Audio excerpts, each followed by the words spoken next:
Hello नमस्कार साथियों, दूषण civil classes में आप सभी लोगों का स्वागत है, हार्दिक अभिनंदन है। साथ ही साथ अभिजय बैच के आलोक में भी आप सभी लोगों का स्वागत है, हार्दिक अभिनंदन है। मेरे प्यारे साथियों, जैसा कि आप लोग भलीभांति परिचित हैं कि अभिजय बैच के आलोक में आधुनिक भारतीय इतिहास के संदर्भ में हम लोगों ने अपने अध्ययन और अध्यापन के कार्य को प्रारंभ किया हुआ है। हम आप लोगों को ये बताना चाहेंगे कि फिलहाल आप लोगों का अभिजय बैच के आलोक में जो मेन टॉपिक बना हुआ है उससे आपने कहा था कि ब्रिटिश ईस्ट इंडिया कंपनी की ओर से जो भी महत्वपूर्ण साम्राज्यवादी नीतियां अपनाई गई थी, हम उनको कैलकुलेट करने का कार्य कर रहे हैं। अब इसमें देखिएगा, मेजरली जो आपकी 3 प्रकार की कैलकुलेशंस आपके सामने आती हैं। जैसे आप सहायक संधि की नीति को कैलकुलेट कर चुके हैं, एक आपने एलिगेशन ऑफ बैड गवर्नेंस यानी कि कुशासन के आरोप को भी आपने कैलकुलेट करने की बात की है। और आज की कक्षा में जो हमारी मुख्य चर्चा रहेगी, जो हमारा मेन आकर्षण का केंद्र रहेगा, हम देखेंगे कि राज्य हड़प की नीति को हम किस प्रकार से कैलकुलेट कर सकते हैं।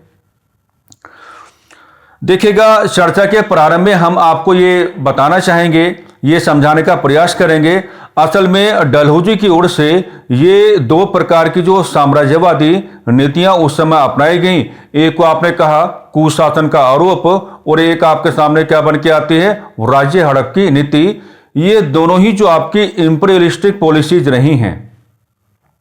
यानी कि ये दोनों ही जो आपकी साम्राज्यवादी नीतियां रही हैं, ये उस समय काफी कंट्रोवर्शियल मानी गई यानी कि विवादित मानी गई। तो इसकी सही वजह आप लोग क्या बता के चलोगे? असल में चाहे तो आप एलिगेशन ऑफ बैड गवर्नेंस की बात करो, या चाहे आप लोग क्या है राज्य हड़प की नीति की बात करो, कंपनी ये चाहती थी कि इस प्रकार की साम्राज्यवादी नीतियों को ना अपनाया जाए। हम आपको ये बिल्कुल बताना चाहेंगे कि मामला चाहे कुशासन के आरोप का हो या मामला चाहे किसका हो, राज्य हड़प की नीति का हो, इन तमाम प्रकार की साम्राज्यवादी नीतियों का जो ड्राफ्ट तैयार किया था, ये डलहौजी की ओर से ही किया गया था। और इस प्रकार की साम्राज्यवादी नीतियों के जो भी उस समय डॉक्यूमेंटेशंस किए गए या जो भी उस समय प्रारूप बनाए गए, जब इन तमाम प्रकार के प्रारूपों को कंपनी के सामने रखने की बात की गई, तो कंपनी के लोगों ने उस समय यह कहा कि भाई ठीक है, इनके थ्रू हमको नहीं जाना है। लेकिन मामला बन के यह आया कि डलहौजी ने कंपनी पर एक प्रेशर जनरेट किया और कहा कि जो ड्राफ्टिंग्स मैंने की हैं, इस प्रकार की साम्राज्यवादी नीतियों के संदर्भ में अगर आप इनको भारत में लागू करने की बात करोगे तो कंपनी के राजनीतिक एवं भौगोलिक विस्तार की प्रक्रिया को आगे बढ़ाना क्या है, थोड़ा आसान हो जाएगा। तो कुल मिलाकर के हम आपको ये समझाने का बात कर रहे हैं, चाहे मामला किसका हो, एलिगेशन ऑफ बैड गवर्नेंस का हो, या चाहे मामला किसका हो, डॉक्ट्राइन ऑफ लैप्स का हो, यानी कि राज्य हड़प की नीति का हो, ड्राफ्ट जो उस समय बनाए थे, यानी कि जो डॉक्यूमेंटेशंस करने का कार्य किया था वो डलहौजी ने किया था। और कहते हैं कि डलहौजी ने अपनी खुद की कैलकुलेशन की है। कंपनी शुरुआत में मना करती है, लेकिन बाद में डलहौजी की ओर से क्या है, कंपनी पर ही एक वेरी इफेक्टिव प्रेशर जनरेट किया जाता है और फाइनली कंपनी की ओर से इस प्रकार की साम्राज्यवादी नीतियों को भारत में लागू करने की जो आपकी अनुमति है वो प्रदान कर दी जाती है।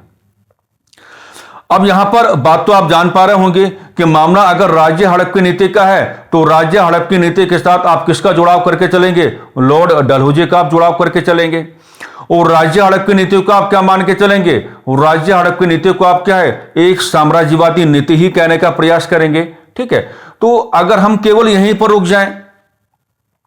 अगर हम केवल अपने आप को यही समझाने का प्रयास करें, या अगर हम केवल इतना ही पढ़ने का प्रयास करें कि डॉक्ट्राइन ऑफ लैप्स इक्वल क्या हो जाते हैं, लॉर्ड डलहौजी हो जाते हैं, और हम ये कहने का बात करें कि it was the one type of imperialistic policy, यानी कि ये एक प्रकार की साम्राज्यवादी नीति थी, आगे की हम कोई कैलकुलेशन ना करें तो हम अपनी परीक्षाओं में ही अपना नुकसान करा बैठेंगे।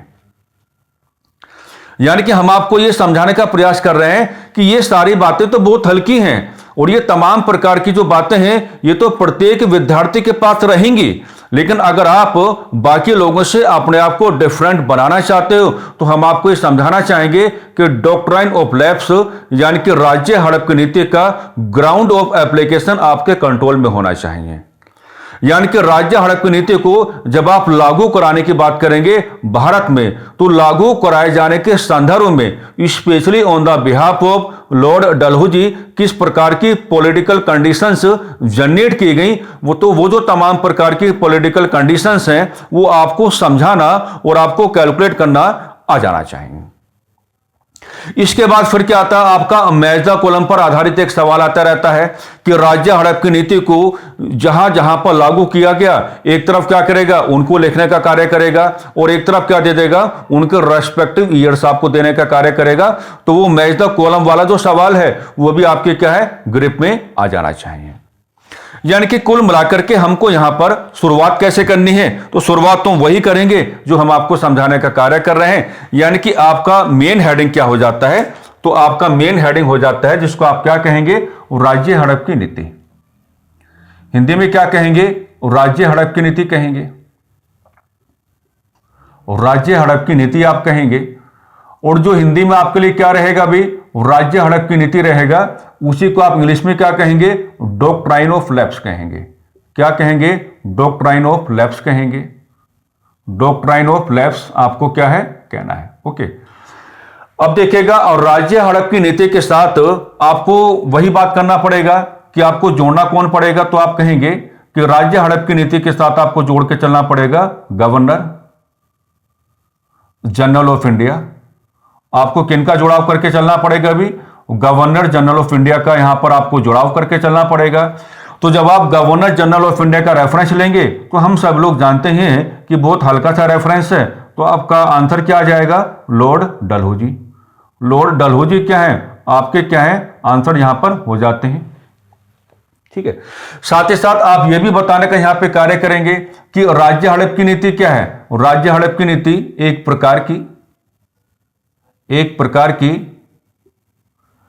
प्रकार की साम्राज्यवादी यानी कि इंपीरियलिस्टिक, एक प्रकार की साम्राज्यवादी नीति रही, एक प्रकार की साम्राज्यवादी नीति रही। और साथ ही साथ आप लोग ये भी बताने का कार्य करेंगे कि ये जो आपका डॉक्ट्राइन ऑफ लैप्स है ना, एक सवाल तो ये बनेगा कि राज्य हड़प की नीति जब भारत में लागू की गई, that time who was the governor general of India, तो वहां पे आपका आंसर क्या आ जाना चाहिए, लॉर्ड डलहौजी आपके राइट आंसर आ जाने चाहिए। साथ ही साथ आपको यह भी बताना पड़ेगा ना कि अगर सवाल यह पूछा जाता है कि इसका प्रारूप तैयार किसने किया, इसका प्रारूप का मतलब क्या हो जाएगा, आपका ड्राफ्ट हो जाएगा। तो आपको यह भी बताना आ जाना चाहिए कि इसका प्रारूप तैयार किसने किया, इसका प्रारूप तैयार किसने किया।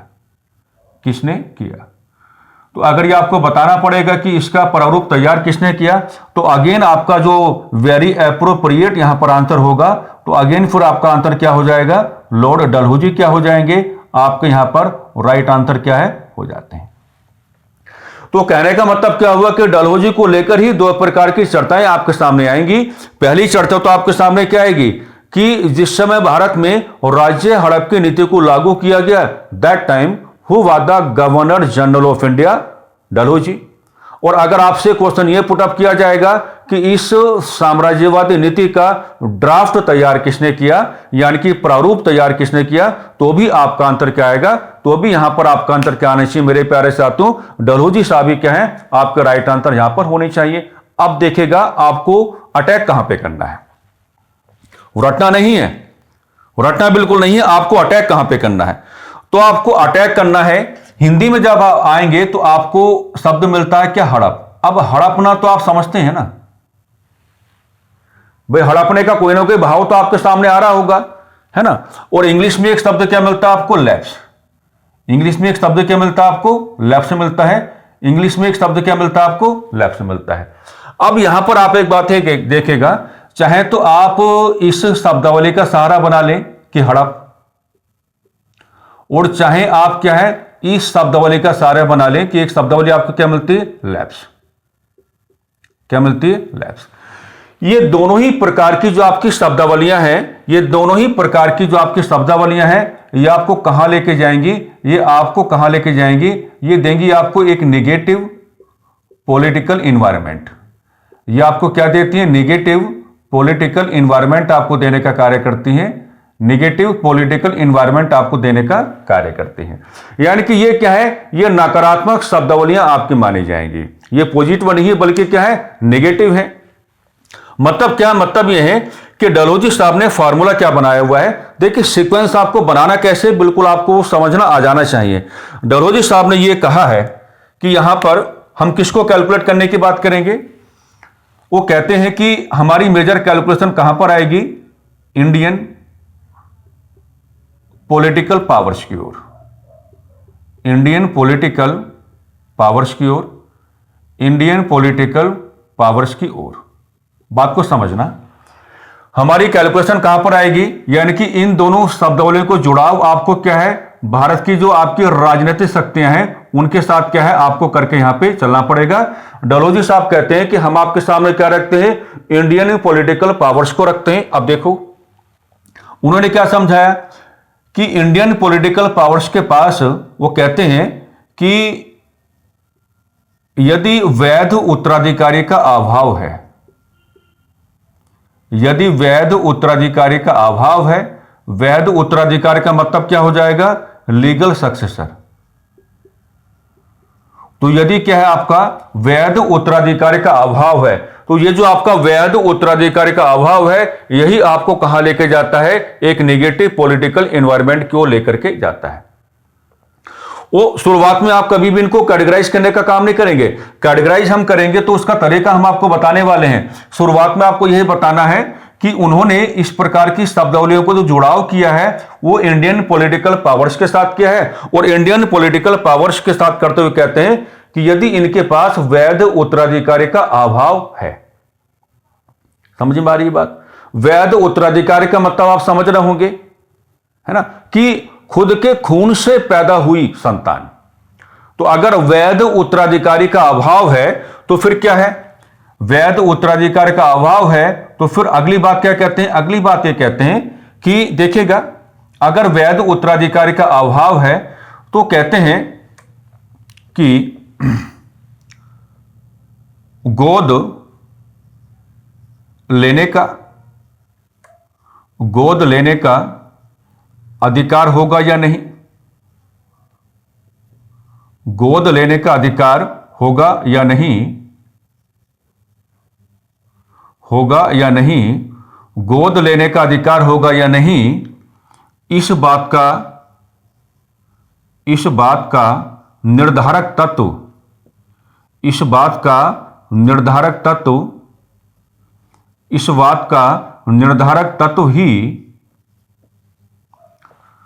राज्य हड़प की नीति, राज्य हड़प की नीति की मुख्य विशेषता, राज्य हड़प की नीति की मुख्य विशेषता, राज्य हड़प की नीति की मुख्य विशेषता। अब यहां पर भी एक बात समझ के चलो, कि वैध उत्तराधिकारी का अभाव, देखो वैध उत्तराधिकारी का अभाव का मतलब क्या हो जाता है। मान लीजिए हमने आपको कहा कि आपने क्या लिया, आपने कोई इंडियन पॉलिटिकल पावर ली, आपने कोई क्या ली भी, इंडियन पॉलिटिकल पावर आपने यहां पर ली, इंडियन पॉलिटिकल पावर का जिक्र आपने किया, ठीक है। और इंडियन पॉलिटिकल पावर के साथ आपने क्या जोड़ा, आपने ए को जोड़ा, और ए को आपने क्या कहा कि ये क्या है, शासक है, ये क्या है, शासक है। अब जो शासक है उसकी क्या होगी, मान लीजिए डेथ हो गया, शासक है अगर उसकी मान लीजिए क्या हो गया है, डेथ हो गया है। अब इस शासक के पास क्या है, अगर कोई पुत्री है, यानी कि अगर इस शासक के पास क्या है, अगर अपनी कोई डॉटर है, यानी कि अगर अपनी कोई पुत्री है, तो पुत्री को आप क्या नहीं मानेंगे, पुत्री को आप वैध उत्तराधिकारी नहीं मानेंगे, पुत्री को आप क्या नहीं मानेंगे, पुत्री को आप वैध उत्तराधिकारी मान के नहीं चलेंगे। यानी कि अगर पुत्री है तो पुत्री को आप लीगल सक्सेसर नहीं मान के चलेंगे, है ना। आपके पास हर हाल में क्या होना चाहिए, आपके पास क्या है, पुत्र होना चाहिए, यानी कि आपके पास सन होना चाहिए, ठीक। अगर आपके पास पुत्र है, अगर आपके पास पुत्र है तो इसका मतलब क्या होगा कि इस पुत्र को क्या माना जाएगा, इसी पुत्र को क्या माना जाएगा, वैध उत्तराधिकारी माना जाएगा, इसी पुत्र को क्या माना जाएगा, लीगल सक्सेसर माना जाएगा। लेकिन अगर आपके पास पुत्र नहीं है तब आप पर क्या हो सकती है, राज्य हड़प की नीति अप्लाई हो सकती है।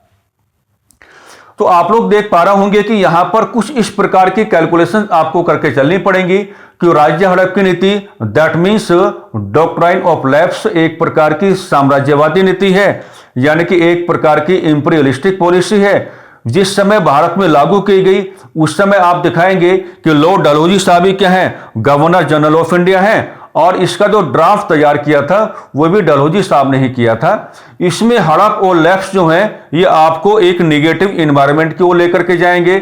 है ना। और इसमें आप क्या कहेंगे कि इन दोनों प्रकार की जो आपकी शब्दावलियां हैं इनका जुड़ाव किसके साथ करेंगे, इंडियन पॉलिटिकल पावर्स के साथ करेंगे, और समझाएंगे अपने आप को कि अगर आप मान लीजिए आपने यहां पर रफली ऐसे ही एग्जाम्पल लिया जाएगा कि इंडियन पॉलिटिकल जो आपकी पावर आपने ली, ए उसका शासक है, अगर उसकी डेथ हो जाती है तो डेथ होने के बाद की कंडीशन पहली क्या रहेगी, है ना, कि अगर पुत्री है यानी कि पुत्र नहीं है, इसका मतलब यह हुआ अगर पुत्री है पुत्र नहीं है तो जो पुत्री है आप उसको वैध उत्तराधिकारी नहीं मानेंगे, आप उसको क्या है, वैध उत्तराधिकारी नहीं मानेंगे। लेकिन अगर पुत्र है तो फिर फर्क नहीं पड़ता कि पुत्री है कि नहीं है, अगर पुत्र है तो पुत्र को ही आप क्या मान लेंगे, लीगल सक्सेसर मान लेंगे। लेकिन अगर पुत्र नहीं है तो फिर राज्य हड़प की नीति आप पर क्या है, अप्लाई हो सकती है। पुत्र नहीं है, इसके बाद के कंडीशन आप क्या बताएंगे, इसके बाद के कंडीशन आप ये बताएंगे कि फिर गोद लेने का अधिकार होगा या नहीं होगा। इस बात का जो निर्धारक तत्व है ना, इस बात का जो आपका निर्धारक तत्व है वही राज्य हड़प की नीति के क्या है, मुख्य विशेषता रहेगी। तो उम्मीद करते हैं कि यहां तक आपको बिल्कुल बात समझ में आ रही होगी, यानी कि पुत्री होने या ना होने से कोई फर्क नहीं पड़ता है। कहने का मतलब क्या हुआ कि पुत्री होने या ना होने से क्या है भाई, किसी प्रकार का कोई फर्क नहीं पड़ता है कि लीगल सक्सेसर के रिगार्डिंग पुत्र होना जरूरी है। अगर लीगल सक्सेसर के रिगार्डिंग पुत्र का अभाव है तो फिर आप पर क्या अप्लाई हो सकता है, राज्य हड़प की नीति क्या है, आप पर बड़े ही प्यार के साथ क्या है, अप्लाई हो सकता है। तो यहां पर जैसा हमने आपको बताया कि मामला चाहे हड़प का हो या मामला चाहे किसका हो, लैप्स का हो, तो ये दोनों प्रकार के क्या है, ये ऐसी शब्दावलियां यहां पर मानी जाएंगी, ये अपने आप में इस प्रकार की टर्मिनोलॉजी यहां पर मानी जाएंगी जो आपको एक नेगेटिव एनवायरनमेंट को लेकर जाते हैं, जो हमने आपको यहां पर क्या है, समझाने का कार्य किया है। अब आपको यहां पर इसका बनाना पड़ेगा, जहां वो ज्यादा आपको फंसाने की कोशिश करता है उसको हम कहते हैं कि राज्य हड़प की नीति का ग्राउंड ऑफ एप्लीकेशन क्या है। ग्राउंड ऑफ एप्लीकेशन, आप इसको लागू कैसे कराएंगे भारत में, राज्य हड़प की नीति का ग्राउंड ऑफ एप्लीकेशन क्या है। तो ग्राउंड ऑफ एप्लीकेशन को आप किस प्रकार से यहां पर क्या है, कैलकुलेट करके चलेंगे। तो देखिए डलहौजी साहब ने 3 प्रकार की कंडीशंस आपके सामने रखी हैं। राज्य हड़प की नीति का जो आपका ग्राउंड ऑफ एप्लीकेशन है वो 3 प्रकार की कंडीशंस क्या है, आपके सामने रखने की बात करता है। वो 3 प्रकार की जो आपकी कंडीशंस हैं वो किस प्रकार से कैलकुलेट की जाती हैं। देखिए सबसे पहले आप कहां पर आएंगे, मान लीजिए ये कंडीशन आपने बनाया, आपने रेफरेंस किसका लिया, देशी रियासतों का। आपने रेफरेंस किसका लिया, देशी रियासतों का। और देशी रियासतों को इंग्लिश में क्या कहा जाता है, प्रिंसली स्टेट कहा जाता है। क्या कहा जाता है, प्रिंसली स्टेट्स कहा जाता है। अब यहां पर बिल्कुल ओपन डिस्कशन आप कर सकते हो, यहां पर क्या बिल्कुल ओपन डिस्कशन आप कर सकते हो कि देशी रियासतों के बारे में आपको यह कहना है कि अगर देशी रियासतों के साथ या किसी भी प्रिंसली स्टेट के साथ यह कंडीशन पैदा हो जाती है कि वैध उत्तराधिकारी का अभाव, वैध उत्तराधिकारी का अभाव, वैध उत्तराधिकारी का अभाव यानी कि complete absence of legal successor, वैध उत्तराधिकारी का अभाव। तो वैध उत्तराधिकारी का अभाव आने के बावजूद भी देशी रियासतों के बारे में आपको कहना पड़ेगा कि राज्य हड़प की नीति लागू नहीं होगी, राज्य हड़प की नीति लागू नहीं होगी, राज्य हड़प की नीति लागू नहीं होगी, राज्य हड़प की नीति लागू नहीं होगी। आपको यह कह के चलना पड़ेगा कि राज्य हड़प की नीति क्या है, लागू नहीं होनी होगी। और साथ ही साथ यहां पर आप एक और कंडीशन बताएंगे कि कंडीशन क्या होगी कि कंपनी की अनुमति के बिना, कंपनी की अनुमति के बिना, कंपनी की अनुमति के बिना क्या कहेंगे भाई, कंपनी की अनुमति के बिना, कंपनी की अनुमति के बिना किसी बच्चे को, किसी बच्चे को गोद लेकर, किसी बच्चे को गोद लेकर, किसी बच्चे को गोद लेकर उसे अपना, उसे अपना वैध उत्तराधिकारी, उसे अपना वैध उत्तराधिकारी, उसे अपना लीगल सक्सेसर, उसे अपना वैध उत्तराधिकारी बनाए जाने का अधिकार, बनाए जाने का अधिकार, बनाए जाने का अधिकार, बनाए जाने का अधिकार। तो एक कंडीशन तो यह है, जब आप इसके ग्राउंड ऑफ एप्लीकेशन को कैलकुलेट करने की बात करेंगे तो देशी रियासतों के बारे में सवाल आपसे पुटअप किए जाते हैं। तो जो आपकी प्रिंसिपल स्टेट उस समय रही है उनके बारे में आपको ओपन डिस्कशन वहां पे करके आना पड़ेगा कि अगर देशी रियासत आपकी कोई भी हो, देशी रियासतों के पास अगर ये कंडीशन आती है कि complete absence of legal successor, यानी कि वैध उत्तराधिकारी का संपूर्ण अभाव अगर आपको दिखाई पड़ता है, तो ऐसा होने के बावजूद भी क्या है, देशी रियासतों पर राज्य हड़प की नीति लागू नहीं होगी। और देशी रियासतों के बारे में बहुत ज्यादा ओपन यह रहा कि आपको कंपनी की अनुमति नहीं लेनी है, यानी कि कंपनी की अनुमति लिए बिना क्या है, आप जो है किसी भी बच्चे को गोद लेकर के उसे अपना क्या है वैध उत्तराधिकारी बना सकते हैं, उसे अपना क्या है वैध उत्तराधिकारी बना सकते हैं। अब सेकंड कंडीशन तो यहां पर बताई गई है, किसकी ओर से, डलहौजी साहब की ओर से। उसमें देखेगा ये पहली कंडीशन आपकी होगी देशी रियासतों के बारे में जो हमने डिस्कस किया है। अब सेकंड कंडीशन जो आप बनाएंगे तो सेकंड कंडीशन में आप लोग क्या डिस्कस करने वाले हैं, है ना, इसमें आप ये कहेंगे कि सहायक संधि, सहायक संधि अपनाने वाले राज्य, सहायक संधि अपनाने वाले राज्य प्लस मुगल शासक, मुगल शासक के अधीन, मुगल शासक के अधीन क्षेत्रीय राजनीतिक शक्तियां, क्षेत्रीय राजनीतिक शक्तियां, क्षेत्रीय राजनीतिक शक्तियां, क्षेत्रीय राजनीतिक शक्तियां और प्लस क्या है पेशवा के क्षेत्र, प्लस क्या है पेशवा के क्षेत्र, प्लस क्या है पेशवा के क्षेत्र। तो सेकंड कंडीशन जो है आपको इस प्रकार से बनानी है, यानी कि सहायक संधि जो अपनाने वाले भारतीय राज्य उस समय रहे या सहायक संधि को अपनाने वाली जो भारत की क्षेत्रीय और राजनीतिक शक्तियां रही, तो सहायक संधि का तो मतलब यह हुआ कि जिन जिन भारत की क्षेत्रीय और राजनीतिक शक्तियों ने सब्सिडरी अलायंस को लेकर के कंपनी के साथ अपने पॉलिटिकल रिलेशन एस्टेब्लिश करने की बात की, तो वो दो स्टेट्स है ना,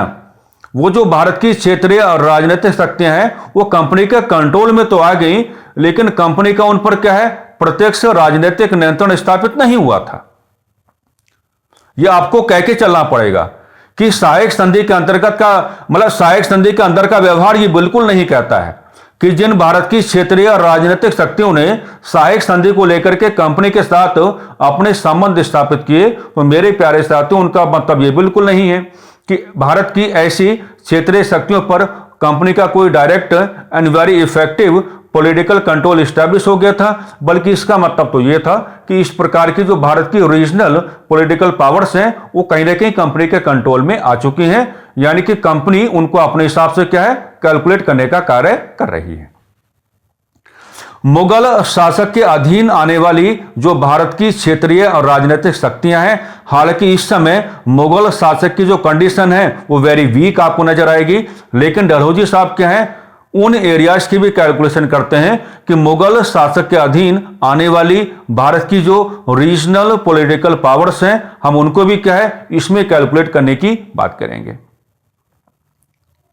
अंतिम मराठा पेशवा बाजीराव सेकंड के साथ जब कंपनी ने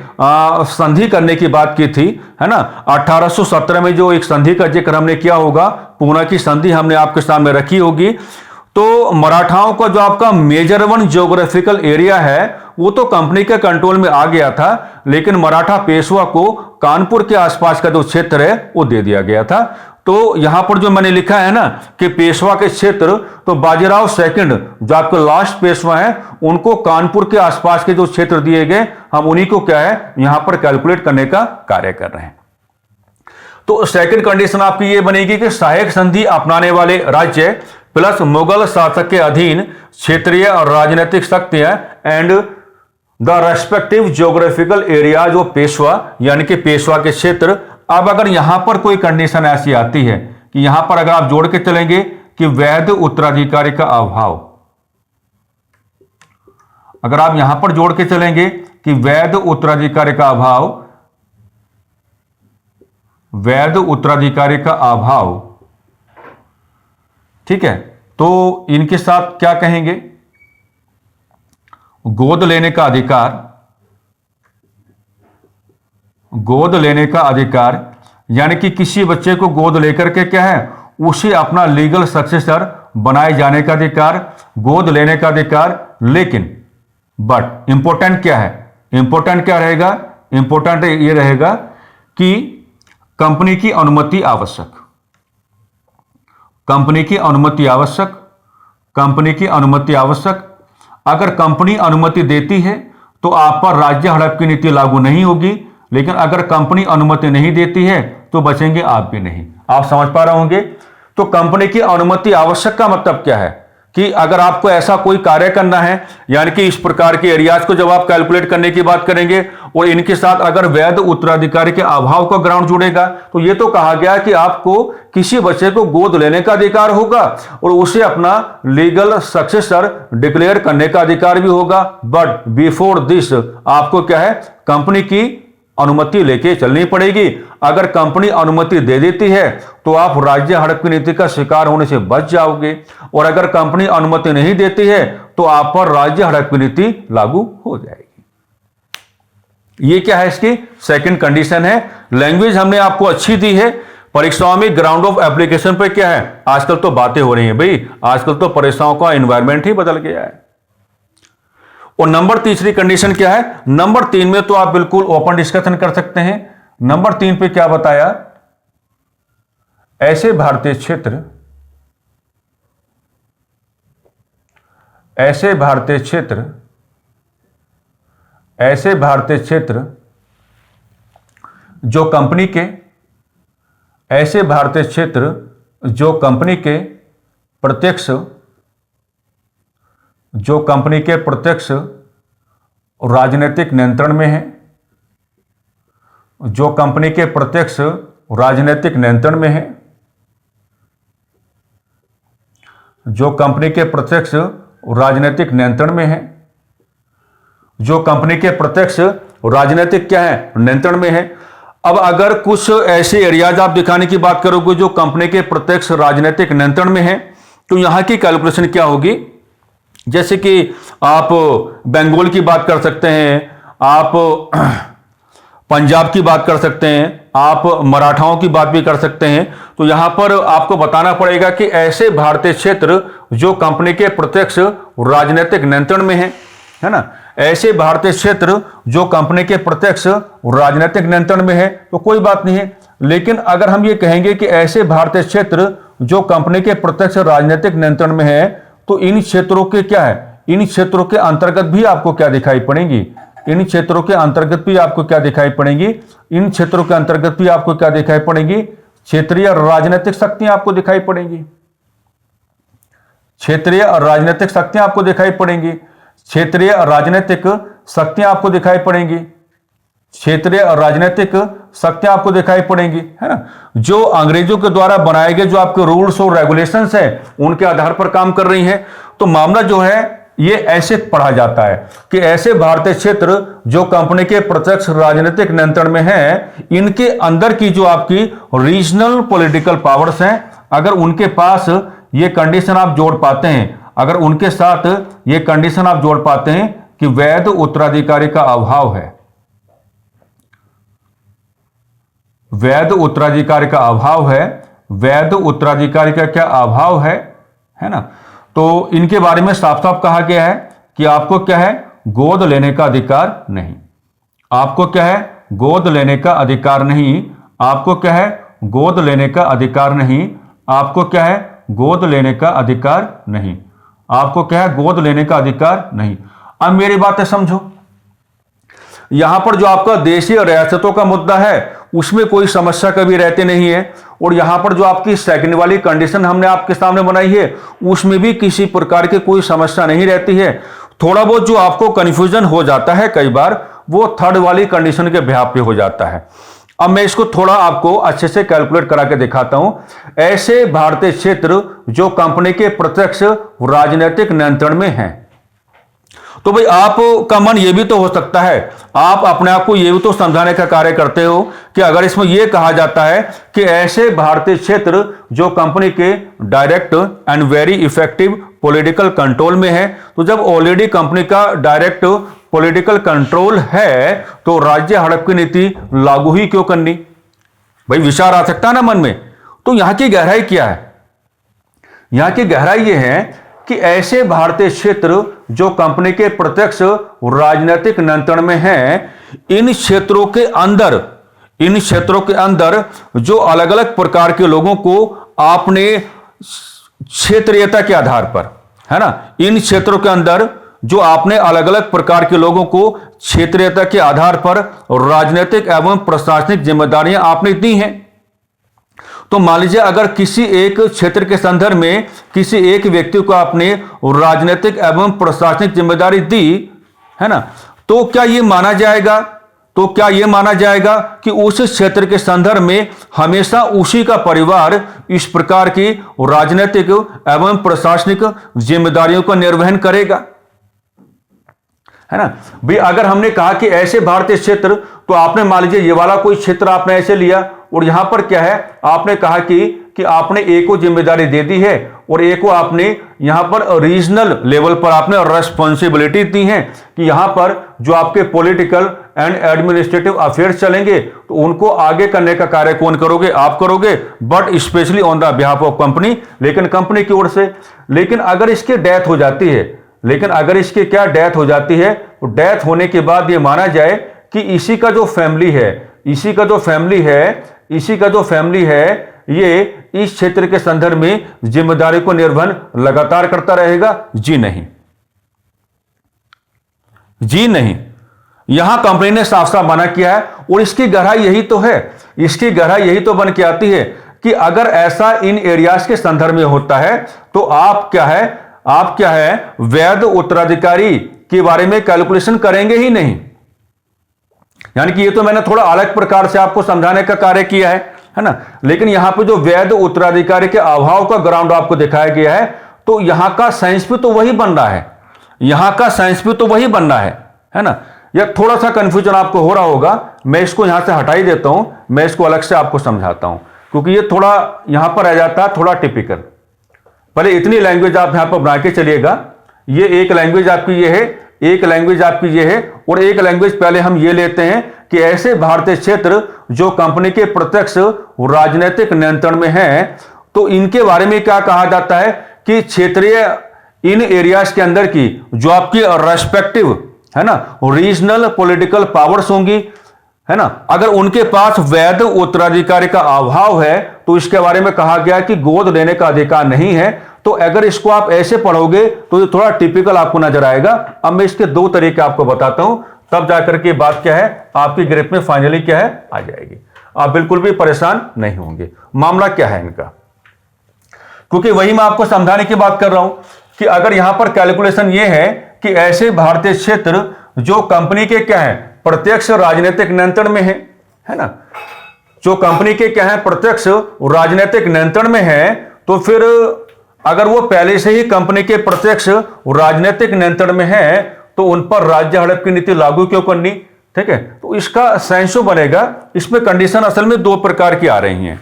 है ना। अगर आप वैसे पढ़ने की बात करोगे तो वैसे आपको थोड़े डाउट्स आते रहेंगे या थोड़ी आपको परेशानियां क्या हैं वहां पर आती रहेंगी, लेकिन इन तमाम प्रकार की परेशानियों को हम थोड़ा दूर करने का कार्य करते हैं या थोड़ा क्या है आसान बनाने का कार्य करते हैं, है ना। इनका मतलब यह है कि मान लीजिए आपने क्या कहा, आपने लिए हैं यहां पर भौगोलिक क्षेत्र,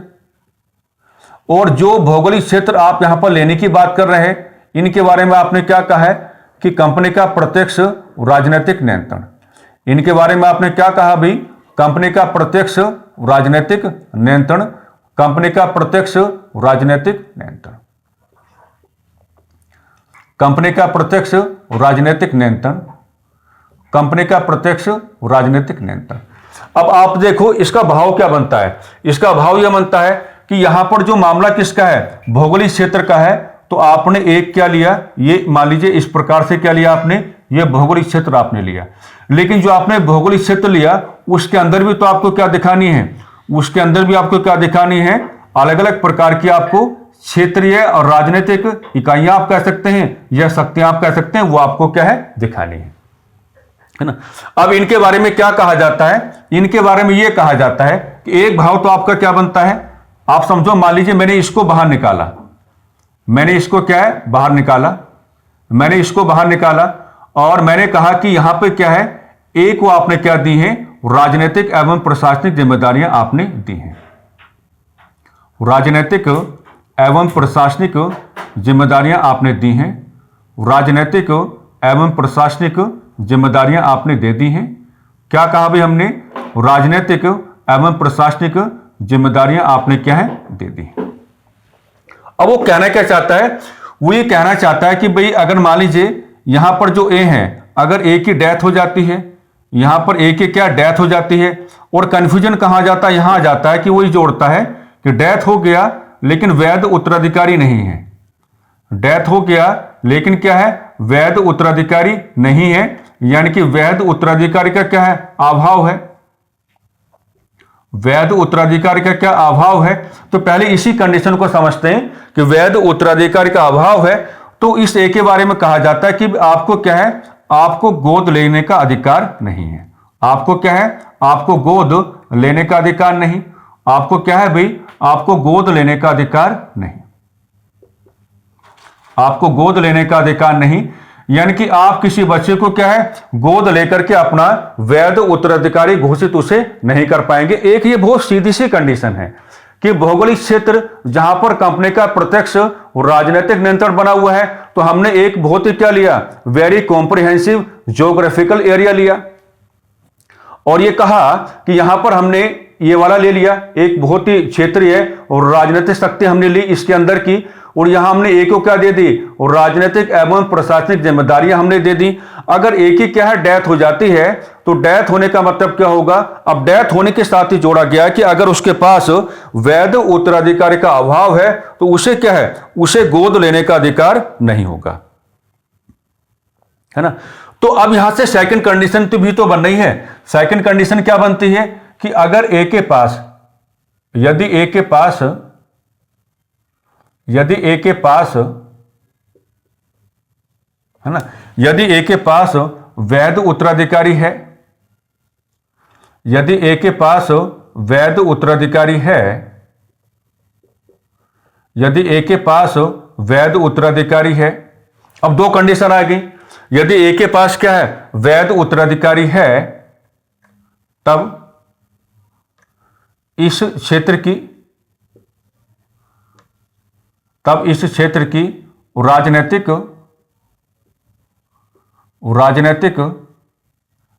एवं प्रशासनिक जिम्मेदारियों को, तब इस क्षेत्र की राजनीतिक एवं प्रशासनिक जिम्मेदारियों को, तब इस क्षेत्र की राजनीतिक एवं प्रशासनिक जिम्मेदारियों को ए के वैध उत्तराधिकारी को, ए के वैध उत्तराधिकारी को, ए के वैध उत्तराधिकारी को हैंडओवर किया जा सकता है, को सौंपा जा सकता है, ये एक पॉसिबिलिटी बनती है, सौंपा जा सकता है, सौंपा जा सकता है ना। ये एक है ना, कि अगर इसका अपोजिट हम देखेंगे तो ऐसा भी तो हो सकता है कि यदि ए के पास वैध उत्तराधिकारी है, तब तो हमें ये कहना पड़ेगा कि अगर ए के पास वैध उत्तराधिकारी है, तब इस क्षेत्र की जो आपकी पॉलिटिकल एंड एडमिनिस्ट्रेटिव रेस्पॉन्सिबिलिटीज हैं वो एक वैध उत्तराधिकारी को ही आप कैरी फॉरवर्ड कर सकते हैं, उसी को दे सकते हैं कि चलो आप इसको आगे बढ़ाओ। इसका मतलब तो ये हो गया। लेकिन ये वाली जो कंडीशन है जहां पर आपने क्या देखा है, वैध उत्तराधिकारी का अभाव है, वैध उत्तराधिकार अभाव है, और वैध उत्तराधिकार का अभाव है, और ऐसा होने पर साफ साफ कहा जाता है कि आपको गोद लेने का अधिकार नहीं है, आपको क्या गोद लेने का अधिकार नहीं है। तो ये जो कंडीशन आपको बता रही है, इस कंडीशन का मतलब यह है कि इस स्थिति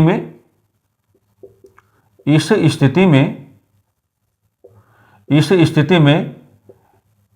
एक ही क्षेत्र का, जो उसके पास क्षेत्र था, एक ही क्षेत्र की राजनीतिक एवं प्रशासनिक जिम्मेदारियां, राजनीतिक एवं प्रशासनिक जिम्मेदारियां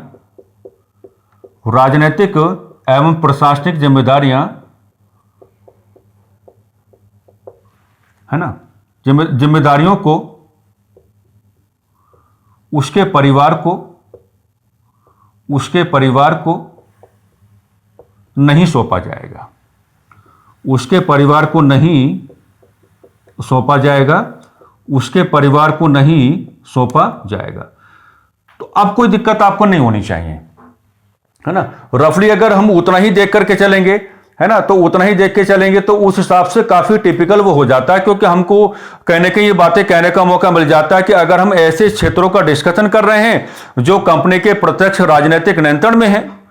तो अगर हम ऐसे क्षेत्रों का डिस्कशन कर रहे हैं जो कंपनी के प्रत्यक्ष राजनीतिक नियंत्रण में है, तो अगर ऐसे एरियाज हैं जहां पर कंपनी का ऑलरेडी क्या है, direct and very effective political control बना हुआ है, तो फिर उनके बारे में राज्य हड़प की नीति लागू ही क्यों करनी। क्योंकि कंपनी जो है,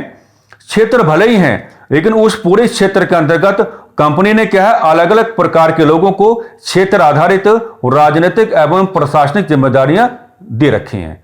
और उनके संदर्भ में दो प्रकार की कंडीशन पैदा होंगी, जो हमने यहां पर अब आपको बिल्कुल अच्छे से एक्सप्लेन कर दिया है कि एक बड़ा भौगोलिक परिवेश आप लेंगे, उसके अंदर आप किसी एक क्षेत्रीय और राजनीतिक इकाई की चर्चा करेंगे, और यहां पर मान लीजिए एक को आपने क्या है, वो राजनीतिक एवं प्रशासनिक जिम्मेदारियां दे दी हैं। अगर एक की डेथ हो जाती है और उसके पास वैध उत्तराधिकारी का अभाव है, तो वो अपनी इन जिम्मेदारियों के संदर्भ में, अपनी इन रेस्पॉन्सिबिलिटीज के संदर्भ में किसी बच्चे को गोद लेकर के,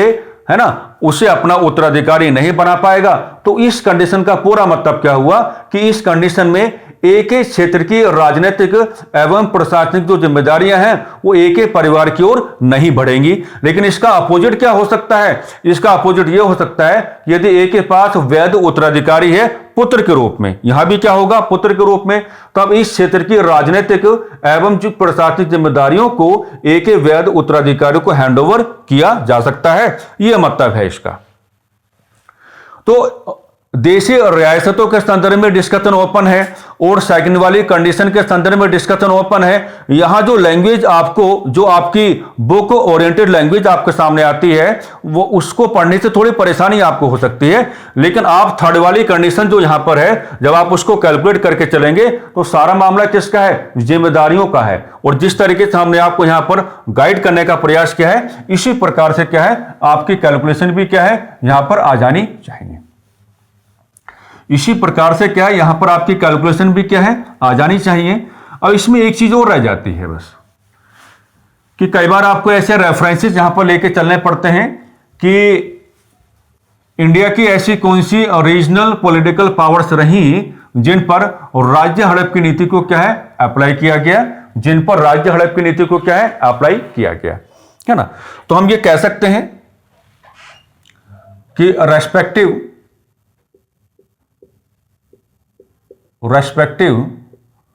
regional political power, respective regional political powers, है ना। और यहां पर प्रॉपर लैंग्वेज आपको क्या बनानी पड़ेगी, जिन पर राज्य हड़प की नीति को लागू किया गया, जिन पर राज्य हड़प की नीति को लागू किया गया, जिन पर राज्य हड़प की नीति को लागू किया गया, जिन पर राज्य हड़प की नीति को लागू किया गया, जिन पर राज्य हड़प की नीति को लागू किया गया। तो यहां पर क्या है, आप थोड़ा सीक्वेंस बना सकते हैं। जैसे सीक्वेंस कैसे बनाएंगे कि याद करने का तरीका आपको बताते हैं। शुरुआत कहां से होगी, डलहौजी का टेन्योर कब से मिलेगा, 1848 से मिलेगा, तो 1848 से आपकी शुरुआत हो जाएगी। दो कैलकुलेशन आपकी कहां जाएंगी, दो कैलकुलेशन आपकी 1849 में ही जाएंगी। दो कैलकुलेशन आपकी कहां जाएंगी, 1849 में ही दो कैलकुलेशन क्या आप लेकर के चलने का कार्य करेंगे। ओके, एक कैलकुलेशन आपकी कहां जाएगी, 1850 एडी में आपकी जाएगी, और एक कैलकुलेशन आपकी कहां जाएगी, 1852 में आपकी जाएगी, और एक कैलकुलेशन आपकी कहां जाएगी, 1853 में आपकी जाएगी, और एक कैलकुलेशन आपकी कहां जाएगी, 1854 में आपकी जाएगी, और लास्ट वन कैलकुलेशन आपकी कहां जाएगी, 1856 में आपकी जाएगी। तो 1848 में क्या है, सतारा, महाराष्ट्र में है ना, सतारा। तो सतारा की लैंग्वेज ये जरूर आपको याद रखनी है कि पहली क्षेत्रीय और राजनीतिक शक्ति, पहली क्षेत्रीय राजनीतिक शक्ति, पहली क्षेत्रीय राजनीतिक शक्ति जिस पर राज्य हड़प की नीति लागू की गई, जिस पर राज्य हड़प की नीति लागू की गई,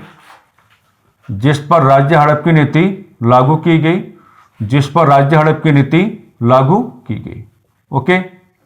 जिस पर राज्य हड़प की नीति लागू की गई, ये बात आपको यहां पर कैलकुलेट करना पड़ेगा। 1849 में दो कैलकुलेशन है। एक कैलकुलेशन कहां की है, संबलपुर,